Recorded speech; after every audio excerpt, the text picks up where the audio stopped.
பயப்படாதீர்கள், உங்களுக்கு சமாதானம். ஒரு மனுஷன் கர்த்தரை நம்பி இருக்கிறான் என்றால் கர்த்தரின் சமாதானம் அவனுக்குள் இருக்கும். அந்த சமாதானத்தை ஒருவன் கெடுப்பான் என்றால் தேவன் அவனை கெடுத்து போடுவார்.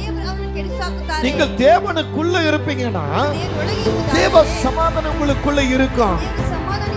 அந்த சமாதானத்தை யார் தடை செய்கிறார்களோ, அந்த சமாதானத்துக்கு எதிராக யார் இருக்கார்களோ அவர்கள் சமாதானமாக இருக்க முடியாது. வேதம் அப்படிதான் சொல்லுகிறது. வாழ்கின்ற காலத்தில ஜீவிக்கிற வழிமுறைகளில அது எதுவாக இருந்தாலும் சரி, படிப்பா இருக்கலாம், வேலையா இருக்கலாம், திருமணமா இருக்கலாம், பிள்ளை செல்வங்களா இருக்கலாம், பணக்காரிகளா இருக்கலாம், உயர்வா இருக்கலாம், எதுவா இருந்தாலும் சரி, அதுக்கு எல்லாவற்றுக்கும் தேவன் ஒருவரே சமாதானக்காரர்.